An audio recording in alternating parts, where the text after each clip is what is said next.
Hello, everybody, and welcome to yet another fun and exciting episode of Back to Basics. If you don't know who I am by now, then what in the name of God have you been watching at this point? But hey, just in case you decided to jump in on what the 15th, 16th episode of a series, There's nothing wrong with that. Don't shame new No, viewers. I ain't going to shame newbies. Personally, I'm one of those guys that starts back at the beginning when I find something, but hey, more power to you. You want to jump right in with Abram and his lot? Haha, that was a joke. Then go for it. Obsessive nerd. And this obsessive nerd, by the way, is Pastor Don. You'll find me on all the websites and what have you. And joining me is our favorite, our friend, the best, the Mr. Rogers of pot smoking hippies, Courtney. You paint way too friendly of a picture of me. I'm sitting here covered in human skulls. Like, come on. Hey, you dressed for the passage. Like you dress for the passage you have, not the passage you want. And today we've got a human skulls level sort of passage. We've got the passage we have. Yeah. Should we just dive right in? Let's dive right in. I'll go ahead and read it because it is just flush with all these Hebrew names. Oh my gosh, yeah, I'm not reading that. I don't blame you. I do not blame you. We are, for those of you who don't know, we are looking at Genesis chapter 14. We're going to do the first half of the chapter here, which is Lot's captivity and rescue, starting from verse 1, because that's where the chapter begins, and continuing on to verse 16. We'll talk about Melchizedek and all of that stuff a little bit later. Today, we're going to be looking at Lot's captivity and rescue, which is the header we're given for a verse that actually has less to do with that and more to do with out and out nonsensical warfare.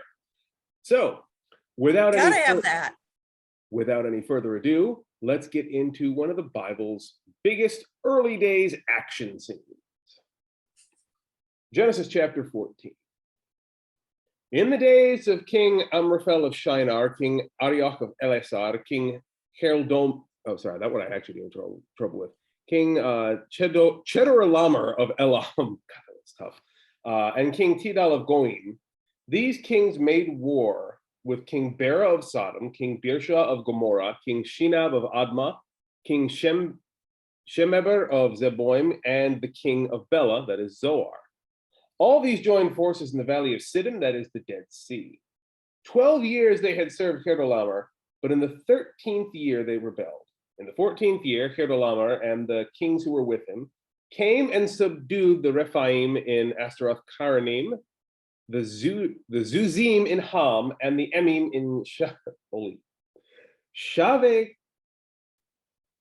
Kirithaim. Wow, man. I went to seminary and these are tough. Let me be clear. What? Is it Kiriathaim? It's Sheva Kiriathaim. Yeah, I don't know how to pronounce Hebrew for the life of me. I do, and it still takes me a couple passes. So, okay, where were we? Enem and Sheva Kiriathaim, and the Horites in the hill country of Seir, as far as El Paran on the edge of the wilderness. Clearly, we all know where that is. Then they turned back and came to En Mishpat, that is Kadesh, and subdued all the country of the Amalekites and also the Amorites who lived in Hazan Tamar. Then the king of Sodom, the king of Gomorrah, the king of Admah, the king of Zeboim, and the king of Bela, that is Zoar, went out and they joined battle in the valley of Siddim with King Chedorlaomer of Elam, King Tidal of Goim, King Amphrael of Shinar, King Arioch of Elasar, 4 kings against 5. Now the valley of Siddim was full of bitumen pits, and as the kings of Sodom and Gomorrah fled, some fell into them, and the rest fled to the hill country. So the enemy took all the goods of Sodom and Gomorrah and all their provisions and went their way. They also took Lot, the son of Abram's brother, who lived in Sodom, and his goods, and departed. Then one who escaped came and told Abram the Hebrew, who was living by the oaks of Mamre the Amorite, brother of Eshcol and Anar. These were allies of Abram. When Abram heard that his nephew had been taken captive, he led forth his trained men born in his house, 318 of them, and went in pursuit as far as Dan. He divided his forces against them by night, he and his servants, and routed them and pursued them to Hobah north of Damascus. Then he brought back all the goods and also brought back his nephew Lot with his goods and the women and the people. And somewhere along the lines, you probably went, yeah, booyah. You know, the military victories, guys like that. That's a lot. That is a lot. Um, Like that is some straight up warfare. and of course you got me going full Tolkien nerd, honestly. Yeah, I can see that. Because I'm reading this and I'm like, Elisar, you say? Now, see, I take a totally different approach to this because if you're a fan of like early days JRPGs, which I am unashamedly, you can tell that Genesis chapter 14, part 1 is where the video game Xenogears took most of its lectionary from. Like all of its terms come from pretty much this chunk of this chapter. Yeah. Because you got everything from Zohar to Zeboim, you got Elam, which is Edom. You got so much stuff in here that it is. I was wondering why you seemed so comfortable with a lot of these. I mean, like, I know you read the original language and all that, but it's also like, this can't be something you go over frequently. No, But, I'll be honest. I don't, as you can tell when I got to Hirdur Laumer, like, yeah, that one is not one I come across very often. Yeah. But Elam, Elasar, Elam, Elisar killed me. Shinar, I'm like, Gwyn, oh, it's Zoar, Aragorn. Zeboim. Like, not only have I, actually studied how these are to be pronounced, but I am a gigantic Xenogears fan, and they cribbed most of these places as names and titles of stuff in that series. So yeah, I know this stuff. So yeah. Okay, so what content do we actually have to go over here? Like, more than you might think. I was, just before our recording, as I pointed out to you here, I was engaged in a little bit of light reading. yeah. Digging through some older commentaries about this. And one of the things I found particularly interesting is I'm reading, the commentary that I'm reading here is straight out of the early 1950s. And it is exactly as problematic as you would expect on a lot of things for something written in the United States in the 1950s. So I'm going to go ahead and say that, like, if purchasing the Interpreter's Bible commentary set is on your to-do list because you're looking for progressive literature, don't bother. But it does have some good historical commentary, and it caught me right off guard because right at the beginning of their commentary, it says this. It says, "So it is true that this story of Abraham the warrior has been a welcome passage for many preachers. So have the many other accounts of fighting under the banner of the God and of the armies of Israel. There's much satisfaction when what old instincts press upon us can be linked with piety, and the stirring of our blood can be indulged as a fulfillment for our souls." And he goes on to explain that, of course, this is a bad thing. Which blow me away for a 1952 commentary, but that is fundamentally what's happening here. Is this is a passage wherein the glories of war and holy crap, Abraham is a warrior king, heck yeah, is often preached about when this passage does tend to come up. It's not a common passage, but it does come up once in a while.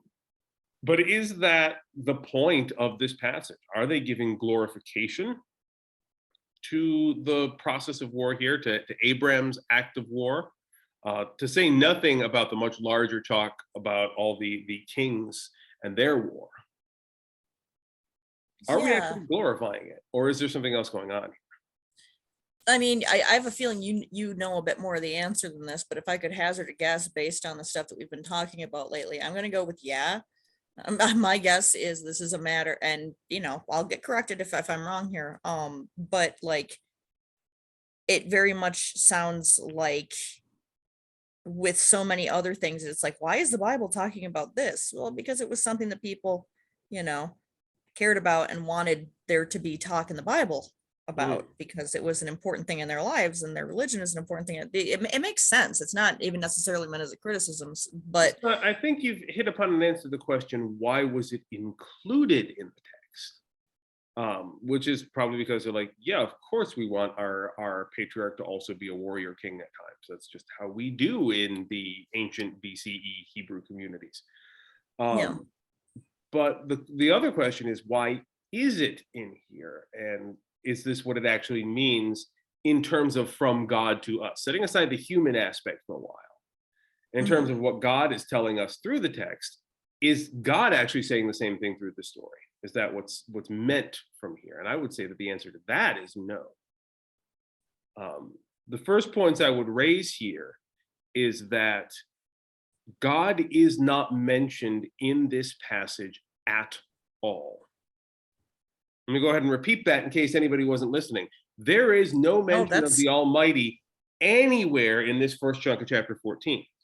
There are exactly two things discussed: the war between the cities of the plains and the small kings, and the capture and rescue of Lot.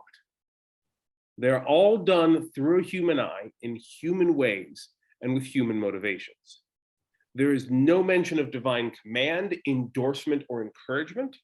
There is not a single indication that God's urging was at all present in the decision of the kings to go to war, in the decision of the kings to capture Lot, and the decision of Abram to go after Lot and exert violence on those who had captured him. No, it's history. It's not to do with religion at all. Exactly. This is not a religious text in the sense that we would modernly understand it.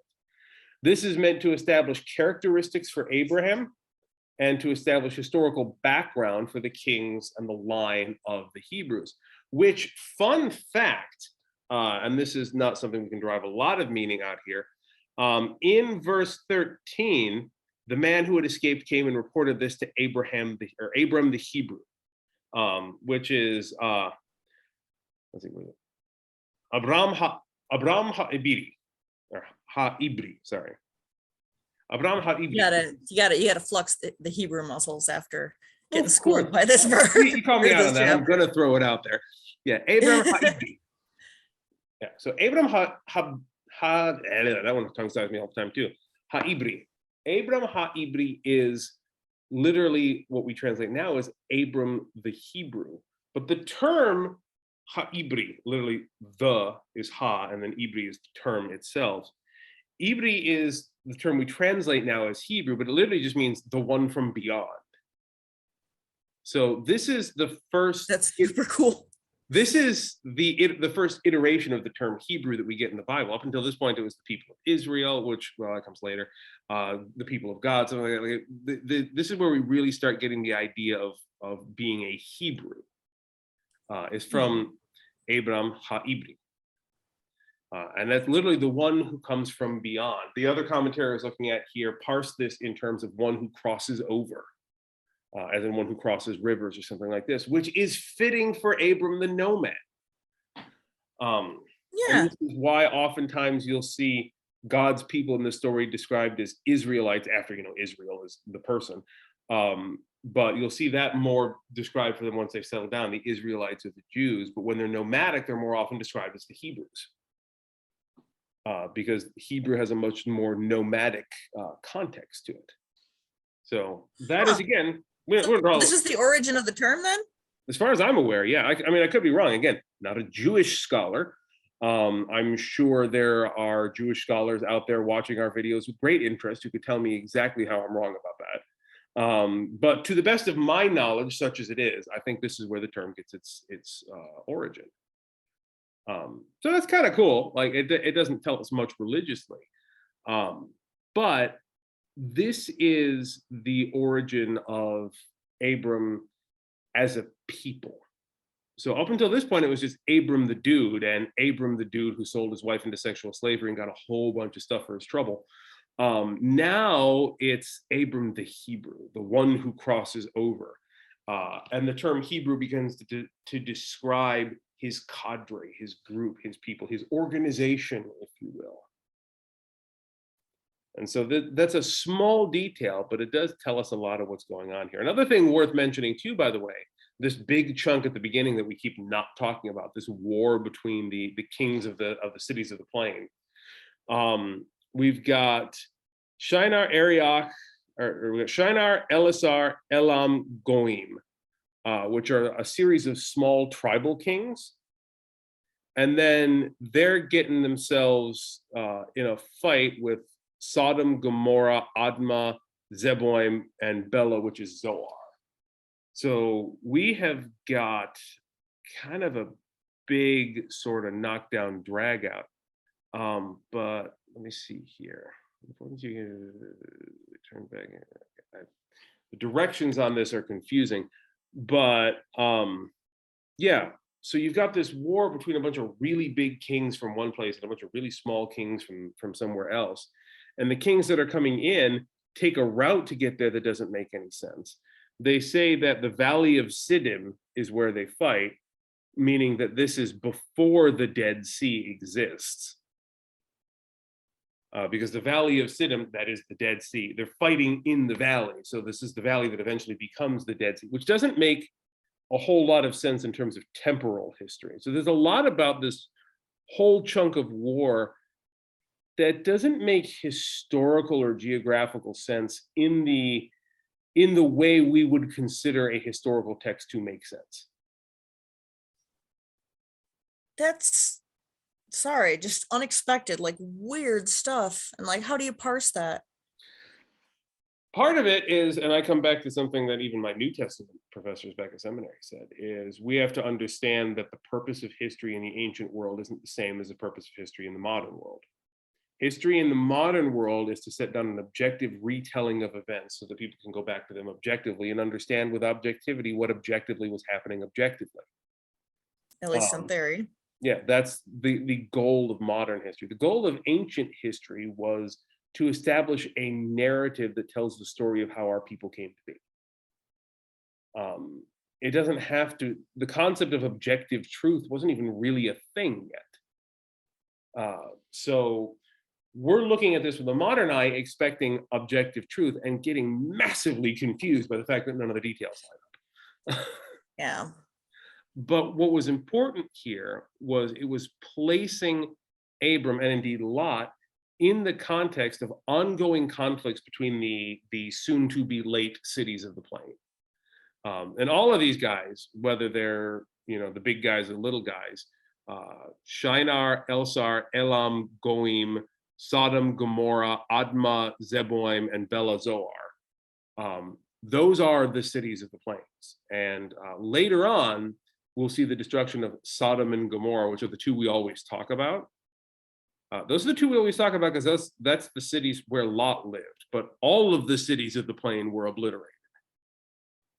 With all of the remaining ones. Now, some of these are getting kind of wiped out in this war here, so not all of them are going to be left by the time we get to Sodom and Gomorrah. Yeah, I was thinking that while we were reading. I'm like, wait, so they sacked Sodom and Gomorrah? Aren't they about to be important? No. Yeah, Sodom and Gomorrah isn't destroyed here. Their armies are wrecked. And if you'll notice, the enemy took all the goods of Sodom and Gomorrah and their provisions and went their way. Like the army whipped the crap out of them, took all their provisions, and then just left. Like we beat you in a fair fight. We're done. We've proved our point. This was these kings coming in from the other side saying, we need to teach you all a lesson about your rebellion. Because if you look at the beginning, but then why? What about verse 12? They also took Lot. Why? Because Lot was with them. Lot was with them. Like at the battle? I'm guessing either that or they sacked. Why would they not? Again, not super clear. No, it's really not. My read on this was originally that they just kind of beat the armies. They might have sacked the city, they might not, but they just took stuff and left. They didn't obliterate the city. They didn't make them not a country anymore. Again, that's a modern inference too when it comes to warfare, because we're used to the idea of, okay, when you're going to fight with somebody and you go to war against a city, you drop a nuke or two on it and you wipe it off the map and that city isn't a thing anymore. You do the Genghis Khan thing, you fill in all the rivers, you salt the land, and there shall be no more here ever again. And you create the deserts around Baghdad. You do what you do. That's modern warfare. In ancient warfare, we're dealing with a rebellion, and these kings are coming in to smack the crap out of this rebel government, put them in their place, take a bunch of their stuff to teach a lesson, and then leave because they don't want to be in the city. We have our own city. What do we need your city for? We just want you to keep paying tribute and know your place. That's all. Yeah. So we're not dealing with destruction of Sodom and Gomorrah yet. You got to piss off a much higher authority to earn that. Yeah. which, you know, they do, and we'll talk about why that is later. But what this is all doing here is it's placing Lot and Abram in the context of the society that's existing here, the geopolitical conflicts that are happening here, and it's moving us from Abram and Lot as nomads who will occasionally, and I'll remind people of this often, sell their wives into sexual servitude in order to get rich. We're moving from that kind of nomadic, independent sort of mentality to them existing within a local region and its extant social and governmental systems. Abram doesn't totally interact with, take control of, or like become part of those systems in the way that Lot does. And there's a longer, broader lesson here between Abram and Lot about that particular choice. Lot keeps getting involved with Sodom and Gomorrah. He keeps becoming part of the systems. And as we find out later, of course, Sodom and Gomorrah get wiped out, as do all the other cities in the plains, for having excess of bread and resources and failing to help the poor and the needy and the widow and the orphan and all them. Like, they were not charitable, they weren't hospitable, and God struck them down for it. These are the people that Lot keeps getting involved with, you know, like Proto-America. And because he keeps doing that, he keeps running into trouble. He gets involved with Sodom, he goes to live in Sodom, and he's immediately ransacked by invading kings. And Abram, who didn't get involved with this and has all the resources, needs to go save his poor nephew. And what does poor nephew do? He goes right back and settles in Sodom again. We have heard the story of how that ends, and we'll get to that later. So there is a meta story that's happening here about involvement with empire. Anyway, you got me preaching there for a second. Well, I mean, again, like we've talked about the odd historical context of like how history was written and all of that, but it is kind of I mean, when you take out, if you shorten down the names and like replace them with initials or what have you, so that you can see the real length of what you're looking at, it's not long. Yeah. Like, it's really just, there were these guys, they kung fu fought, and they kung fu fought, the kung fu fought, those kicks were not actually as fast as lightning, and then God sent down actual lightning to compare. Yeah, but the actual lightning isn't even in this part. So like, honestly, it's a small round of applause that we've managed to drag an entire episode out of this. Sorry if this one was boring, y'all. Honestly, I think that even in this stuff though, there's things worth knowing, like knowing where, you know, Haibri comes from, knowing that there is this meta story going on. Like, there is still good stuff here. It's not that was really cool to learn. Yeah. It's not exactly as narratively fulfilling as some of the bigger stories, and that's true. Not every passage in the Bible is a narrative banger. We're gonna title this one "War is Boring." Oh, I have so many ideas for the title of this one. Most of them are Xenogears references. It'll have to compete. Come on, who are you talking about? I can't pretend to like even be secondhand ashamed. Like, I just finished watching through all of Trigun again, and I'm sitting here and I'm like, there's allegory to be talked about here. So I'm just as big of a nerd. I gotta rewatch that too myself now that you remind me. Please do. It's so good. I want to squeal about it with people. It holds up. Well, it mostly holds up. There's a couple things that I'm like, why did they do this? Yeah, I mean, it was an older one in that sense. We're not going to totally start an anime show. We're not going to turn this Bible discussion video / podcast into an anime discussion Bible podcast, whatever show. But I will say though, if you do watch anime, Trigun's worth watching for its English voice acting, which is a rare thing to actually get good. Good. Anyway, so I think that covers just about everything that I've got. Anything else you wanted to poke at before we go? No, I think we're good. All right, so then I guess we will call it for today. Courtney, I believe you have a typical and usual request for folk. Like, share, and subscribe. Check out the Discord. You know. Yeah, we're also launching a brand new video series that by the time this comes out will have been going for a while. So I'm recording this a day after I've recorded the first episodes of that. But by the time we got a much bigger runway on these episodes than we do the other one. So by the time this is out, the other one will have been running for a while. We work ahead. Yeah, we do work ahead, and thank God for pre-planning. But this other series, Untitled, is basically what we're doing in lieu of Sunday sermons for the time being. And I'm doing that in concert with Unfailing Love Church in Indiana, with a couple of evangelicals who are finally realizing, among many others, that most of what they're hearing in those communities is a little heretical, and are trying to be more, Christ-like. So if you're looking for some interesting conversations, another one to check out, you'll find it right here on the YouTube stream, podcast channel, same place as all the other stuff. So if you aren't subscribed yet and also liked and commented, as the wise woman to my, we're going to say left, is saying, please do that. Otherwise, go ahead and have yourself a good week. We're praying for you. We're cheering for you. We hope we'll see you on the Discord server. And otherwise, we'll see you in the next episodes. Take care. Bye. Bye.